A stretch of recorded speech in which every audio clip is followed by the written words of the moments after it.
Welcome to 21st Sports recap and reaction of the Indianapolis Colts at the Atlanta Falcons in their Week 11 matchup played November 22nd, 2015. We're going to go over every possession, and we're going to go over the stats, give our breakdown and analysis for this game. And this one started off really sloppy as the Colts would turn the ball over on their first possession as Hasslebeck, who was getting the start over the injured Andrew Luck, and Hasslebeck was intercepted by Worlow. And so now the Falcons would take over at the Indiana 34. And after 3 plays, they would bring out Matt Bryant on 4th and 5 from the 29 to attempt a 46-yard field goal, but it hit the right upright. And so this game remained knotted up at a goose egg. So now the Colts would take over on their own 36 after the missed field goal, and after picking up a first down and bringing the ball into Atlanta territory for a 2nd and 6 from the 46, the Colts turn over the ball for the second consecutive drive to open this game as Frank Gore fumbled after being hit by Schofield, the former Seattle Seahawk and Super Bowl champion, as Schofield forced the fumble and Worlow recovered. So Worlow, first with the interception, now recovers the fumble. And so now Atlanta would take over on their own 45. And Devonta Freeman ran the ball 39 yards on first down all the way down to the Indianapolis 16 to get the Falcons into the red zone. But then on 3rd and 6 from the 12, Matt Ryan was intercepted by Lowry. And so now the Colts would get the ball back. So 3 out of the first 4 possessions of this game resulted in turnovers, 2 interceptions, 1 on each side, plus that fumble by Gore for the Colts on their second possession of the game. But on the 3rd possession, they wouldn't turn it over, although they would punt after 6 plays. And now the Falcons got the ball back on their own 20 with about 5.5 left in the first. They brought the ball to midfield and drove down into the red zone. And on 3rd and 1 from the 15, Matt Ryan hits Patrick DeMarco for a 15-yard touchdown. Matt Bryant adds the extra point, and it was 7-0 Atlanta over Indianapolis. So now the Colts would go 3 and out on their next possession, and now the Falcons would take over on their own 17. And on 2nd and 10 from the 17, Matt Ryan went to Julio Jones. He picked up 36 yards on the first down in Indiana territory at the 47. And on 2nd and 10 from the 44, Ryan went back to Julio, and he picked up 29 yards and brought the ball into the red zone at the Indianapolis 15. And then on 3rd and 6, they picked up a first down from a penalty pass interference against the Colts, which made it 1st and goal on the 4. And then after Coleman picked up 2 and then 1 yard, that set up 3rd and goal on the 1, and Matt Ryan goes back to Patrick DeMarco, and it's their second touchdown connection of the game. This one a 1-yard touchdown with the extra point by Matt Bryant. It was 14-0 Falcons over the Colts. But then finally, the Colts get something going on offense on their next possession, starting off on their own 20 after the touchback, as they would bring the ball towards midfield. And on 1st and 10 from the 48, Hasslebeck goes to T.Y. Hilton. He picks up 15 yards to bring it into Atlanta territory at the 37. Then on 2nd and 2 from the 29, Bradshaw picked up 11 yards on a run, which brought the ball into the red zone at the Atlanta 18. And on 3rd and 1 from the Atlanta 9, Bradshaw picking up 2 yards for the first down, bringing the game to the 2-minute warning. And now on 1st and goal from the 7, Hasslebeck hits Bradshaw for a 7-yard touchdown pass. And with the extra point by Vinatieri, it was now 14-7 as the Colts cut the Falcons' lead to 7 with 2 minutes remaining before halftime. The Falcons then punted on their next possession after 6 plays, and then the Colts ended up just running the clock out with a run to bring the first half to a close. So 14-7, Atlanta up going into the locker rooms at halftime, and they would get the ball first in the second half. They start off on their own 20, and after picking up a first down to bring the ball to the 33, Matt Ryan then aired it out to Julio Jones. Jones had picked up 13 on that first play, and on this play, 28 yards on this pass to Jones would bring the ball to the Indiana 39. And now They would end up getting a holding penalty 2 plays later after another first down on a 10-yard run by Coleman, but that would bring them back to the 39, and then another penalty. And so now you'd have 2nd and 15.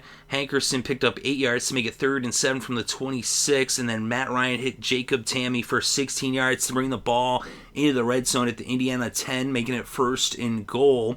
But then on 3rd and goal from the 5, another penalty, this one against the defense for illegal use of hands, and that would make it 1st and goal on the 2. And then after losing a yard on 2nd and goal from the 3, Matt Ryan goes to Leonard Hankerson as Matt Ryan throws his 3rd touchdown of the game. Matt Bryant then added the extra point, and now the Falcons were up 21-7 with about 9.5 left in the 3rd. So the Falcons at this point, they were looking like they had this game pretty well in hand. They actually would get the Colts to go 3 and out on their next possession, but then the Colts defense stepped up and forced the Falcons to punt after 6 plays on their next possession, and now the Colts offense would take over, backed up against their own end zone on their own 10-yard line. But then Hasslebeck goes to Colby Fleener. He picks up 26 yards, and then a roughing the passer penalty against the Falcons would make it a 1st and 10 on the Atlanta 49. So now they were at midfield, and then on 3rd and 2, they picked up a first down as Hasslebeck went to Moncrief for a 7-yard reception that brought the ball to the Atlanta 34. They were faced with another 3rd down, a 3rd and 7, and they ended up with a penalty against the defense, a holding penalty, which made it another first down, extending the drive, making it a first down for the Colts at the Atlanta 27. Then faced again on 3rd down from the 22, 3rd and 5, and another penalty against the defense. This one, pass interference, would make it 1st and goal on the 2-yard line. An incomplete pass would bring up 2nd down, and Hasslebeck on 2nd goal from the 2 hits Ahmed Bradshaw for the touchdown. Vinatieri adds the extra point, and now it's a 7-point game with the score Atlanta 21, Indianapolis 14.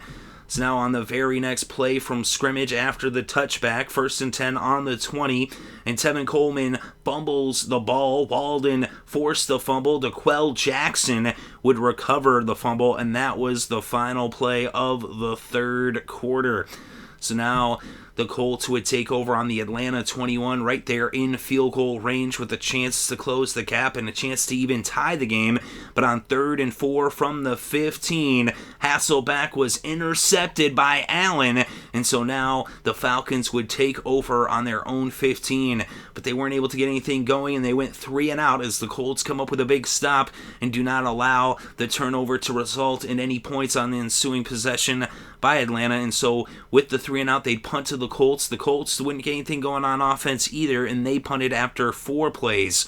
So now the Falcons would get the ball back, and they were backed up against their own end zone after the punt. It was 1st and 10 on their own 1-yard line, and they decide to back up in the end zone, go for a pass, and DeQuell Jackson, who had recovered the fumble just a couple possessions earlier, comes up with a huge interception and a pick 6, and it's a 6-yard pick 6.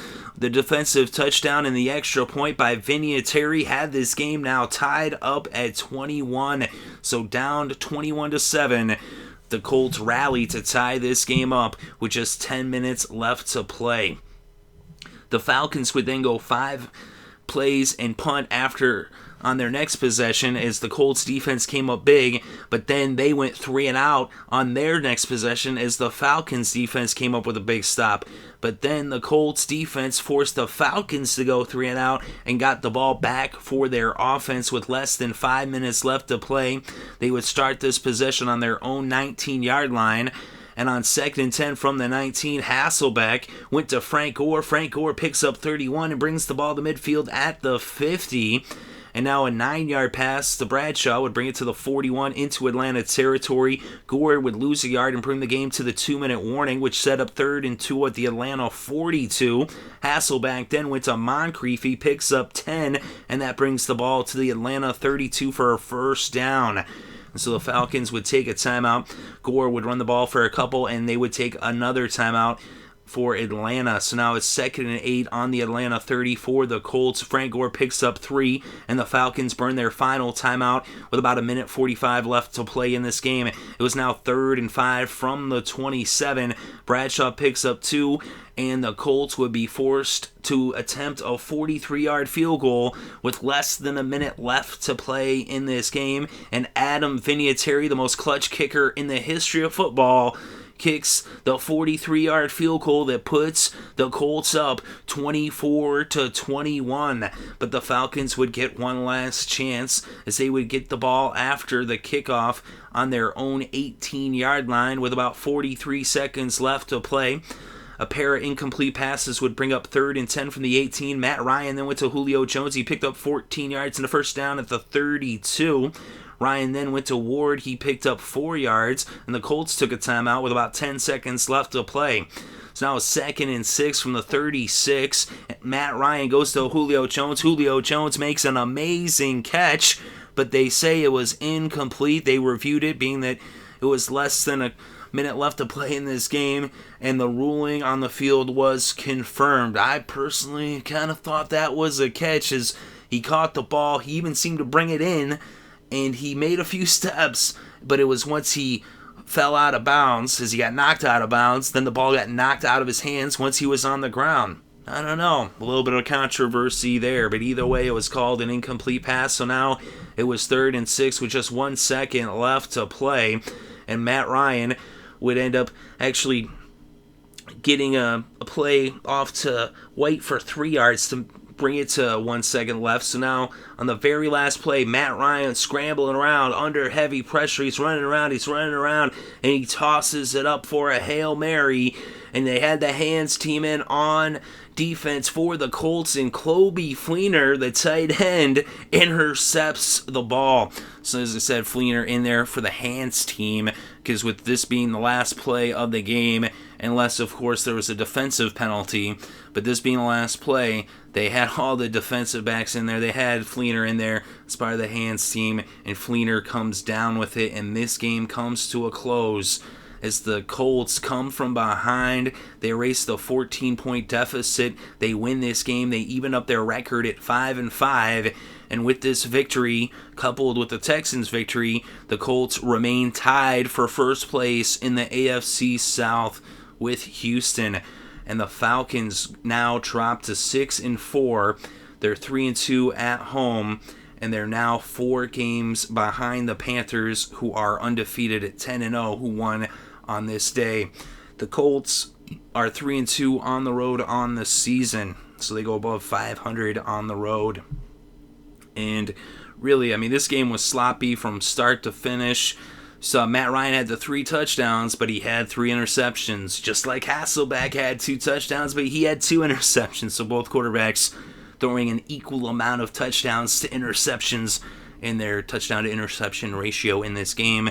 Neither team really getting much going on the ground in the running game, but Julio Jones had a pretty big game, although it would be all for naught, and his biggest catch of the game would be called an incomplete pass controversially. Of course, that's something I'm sure people will be talking about all week, and I'm sure you have an opinion whether you thought that was a catch or not. It was one of those plays where you really could have went either way. I would say if you were going for the Falcons, then it was a catch. If you're going for the Colts, then it was incomplete. If you're not biased, you could call it either way. You know, it's one of those things where I kind of think, like in baseball, tie goes to the runner. It was so close. I think with the athleticism and the play that Jones made, you kind of have to give him that one. But, you know, they didn't. And my argument for it being a catch was that once he grabbed the ball, he made a movement to bring it in. And he brought it to his helmet as showing he had the ball secured. He made more than 2 steps, and it wasn't until once he hit the ground, then the ball was knocked out, and he was already out of bounds. But, you know, I can see also that you could say, well, he didn't bring it all the way into his body. He didn't secure it in the numbers. But, I mean, he secured it towards his body by securing it at his helmet. But, that's one of those things. But let me know what you think in the comments section below about that catch there. But let's go over the stats. Matt Ryan, 25 for 46, 280 passing yards, 3 touchdowns, 3 interceptions. Matt Hasslebeck, 23 for 32, 213 yards, 2 touchdowns, 2 interceptions. And the leading rusher in the game was Tevin Coleman, the rookie from Indiana, had 17 carries for 48 yards. And for the Colts, Frank Gore had 14 carries for 32 yards. Bradshaw had 9 carries for 32 yards. Frank Gore was also leading receiver for the Colts with 5 receptions for 46 yards, which gave him 80 total yards in this game. Colby Fleener had 3 receptions for 45 yards, and Dante Moncrief had 5 receptions for 41 yards. Bradshaw had 4 receptions for 20 yards and 2 touchdowns. Half of his receptions were touchdowns, and that gave him 52 total yards on the game. T.Y. Hilton, 2 catches for 21 yards. Griff Whalen, 2 catches for 20 yards. And for the Falcons, they said Coleman was their leading rusher, but Devonta Freeman had 3 rushes for just 43 yards, as they were not giving him the ball. They were not giving him the opportunities to run the ball, as he was pretty much a non-factor in this game. But Julio Jones was the leading receiver overall in this game with 9 catches for 160 yards. And Leonard Hankerson had 4 receptions for 36 yards and a touchdown. And then we look at the kickers. Adam Vinatieri, his 26th game-winning field goal, and that would be field goals in the final minute or in overtime.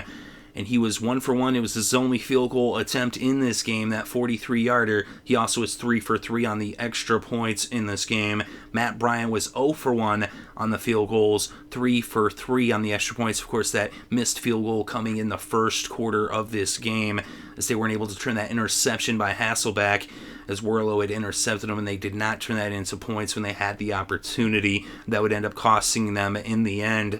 We look at the defense in this game. DeQuell Jackson with that pick 6. He also had a sack in this game, as he came up very clutch in the fourth quarter. And in the game overall, Walden also had a forced fumble. Lowry had an interception, and Fleener had that interception. Of course, he's not on defense. He's a tight end. But like I said earlier, he was in there on the hands team for that final Hail Mary attempt. And then we look at the Falcons defense. Trufant had a sack. So did Bierman, and they also had Worlow with an interception. He also recovered a fumble. Allen had an interception as well, and Schofield forced a fumble. Look at the team stats. 21 first downs for the Falcons, 17 first downs for the Colts.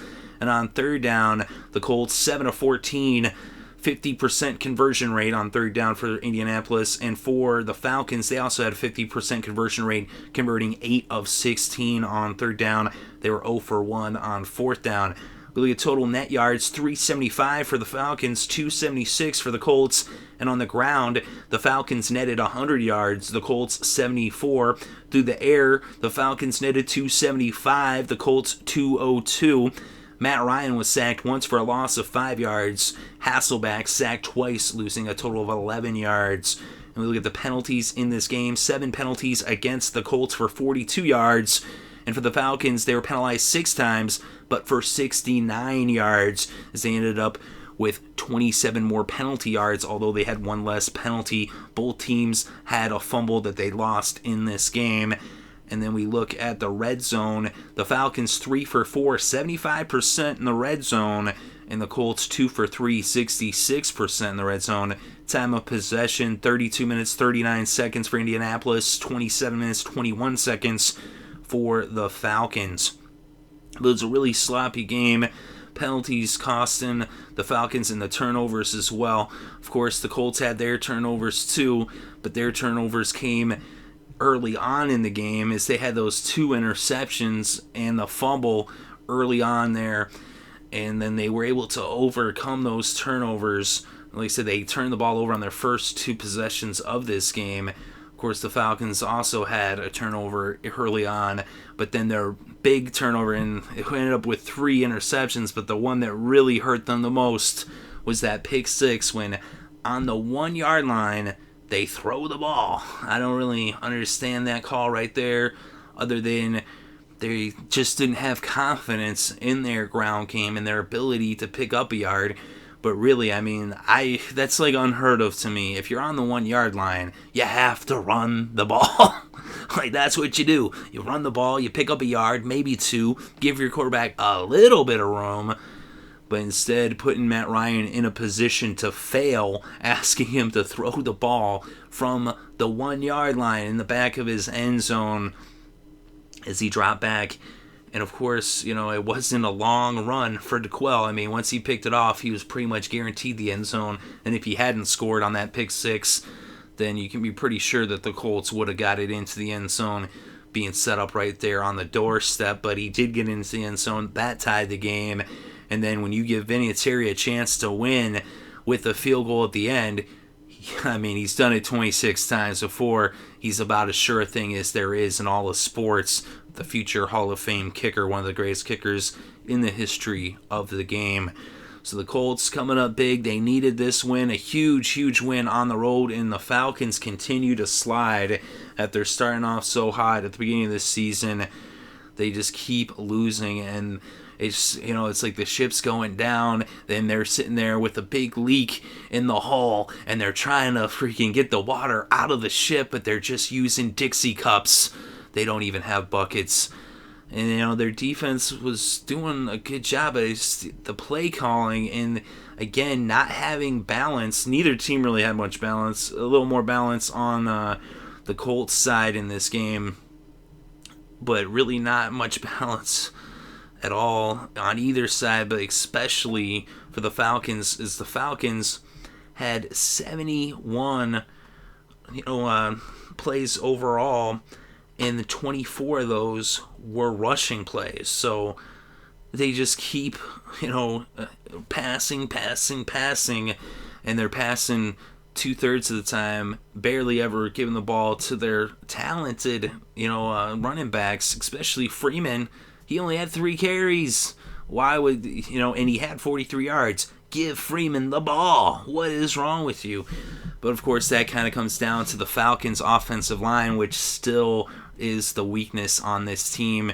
And that's been their weakness for the last couple years. Of course, that's something they're going to need to address. This is Dan Quinn's first season as the head coach. He's doing a good job, but it's just that they need to get a better offensive line. They've got a lot of talent on both sides of the ball.